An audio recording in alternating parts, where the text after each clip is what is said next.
Myself, such time as I may consume. Gentleman's recognized. A few minutes ago, I laid out how Donald Trump's tariffs are causing chaos and hurting families. And I want to explain why we are unable to force a vote to block them here in the House, even though the International Emergency Economic Powers Act and the National Emergencies Act provide a process to terminate national emergencies through a privileged joint resolution. So I have a parliamentary inquiry, Mr. Speaker.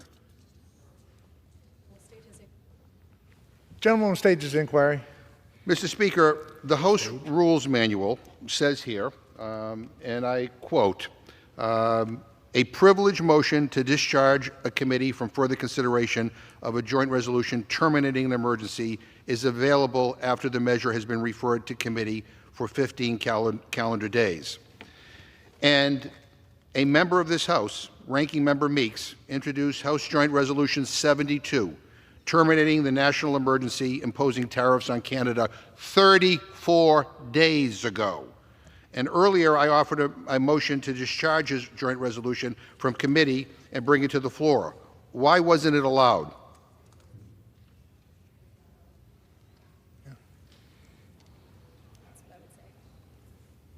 Gentleman asking me? Yes.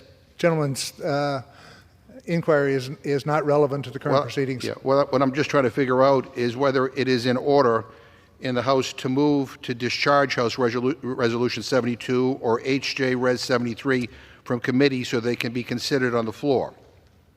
And I guess we're not going to get an answer, but it wasn't allowed because Republicans changed how time itself works in the House to prevent a vote on tariffs that is allowed under the law. I just want to be clear here, Mr. Speaker, because the stakes are very high. We're talking about whether this House has the authority under the current rules to stop the President of the United States from imposing disastrous, calamitous tariffs that are causing economic chaos, raising prices for regular Americans, and causing uncertainty for businesses. A motion to discharge Ranking Member Meeks' resolution is not allowed because Republicans literally changed the definition of what a day is to protect themselves from voting on tariffs. Now, we should have been able to call it up after 15 days, but Republicans are pretending 34 days is less than 15 days. Republicans rigged the rules to protect Donald Trump, Mr. Speaker, and to protect themselves from voting on his tariffs. House Resolution 211, which the Republican majority adopted in March, changed the operation of the calendar. Mr. Speaker, a further parliamentary inquiry. Gentleman, state his inquiry. I have the resolution in front of me, and it says that each day for the remainder of the first session of the 119th Congress shall not constitute a calendar day for purposes of Section 202 of the National Emergencies Act with respect to a joint resolution terminating a national emergency declared by the President on February 1, 2025. So that resolution changed the operation of the National Emergencies Act and the International Emergency Economic Powers Act, also known as the law, to make sure that members of this House cannot force a vote on Trump's tariffs. Is that right, Mr. Speaker? This inquiry is not relevant to the discussion. Okay. In fact, that is right, Mr. Speaker. You might not want to opine on it, but the truth is Republicans rigged the rules to prevent a vote on these tariffs, a vote that members of this body would have been able to demand if we were following the law. Now, I want to get to the bottom of why we can't vote on these tariffs. So, Mr. Speaker, I have a further parliamentary inquiry.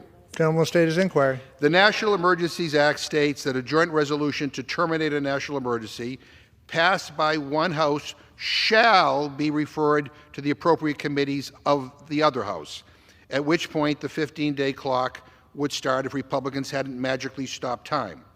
According to that provision in law, Senator Kaine of Virginia's resolution terminating the national emergency to impose tariffs on Canada, which was adopted by the Senate last week in a bipartisan vote. But according to that bill must be referred to committee. Is that correct, Mr. Speaker? Gentleman's inquiry is again not relevant to the proceedings before the House. Well, it's not relevant to the discussion because Republicans won't let us discuss the tariffs. But that's certainly how I read shall, Mr. Speaker. But Senator Kane's resolution to force a vote on Trump's tariffs has been sitting on Speaker Johnson's desk since last week. And, Mr. Speaker, if a measure is held at the Speaker's desk, it's not subject to a discharge petition, and we can't have an up or down vote on these tariffs. So the Speaker of the House right now is single-handedly preventing members from forcing a vote on these tariffs. Again, a right that is in the law. Further parliamentary inquiry, Mr. Speaker. Gentleman will state his inquiry. I just want to make sure I understand this, Mr. Speaker. Why are Republicans rigging the rules to prevent a vote on Trump's tariffs? A proper parliamentary inquiry. Well, Mr. Speaker, you might not want to answer, and you might not like that I'm pointing it out, but that's exactly what's happening here. Republicans have rigged the rules by literally redefining the definition of a day to prevent us from voting on Trump's tariffs. And the Speaker of the House is locking the Senate resolution in his desk. These are the types of procedural tricks that Republicans try to bury in the rules and hope that no one ever notices because they're too confusing or too in the weeds. Not only did we notice, Mr. Speaker, but we are going to make sure that the American people notice too. And one way or the other, the American people are going to render a verdict on what is happening here in this chamber. And if it doesn't happen on this floor, you can be damn sure it's going to happen at the ballot box. These tariffs are going to be a disaster.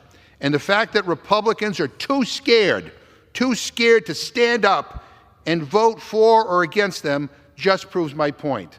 This is a disgrace. I mean, this is the people's house. We're supposed to debate serious issues on this floor. And the Republicans' leadership of this House is rigging the rules so we can't do that. That is absurd, and that is a national disgrace. I reserve. Gentleman reserves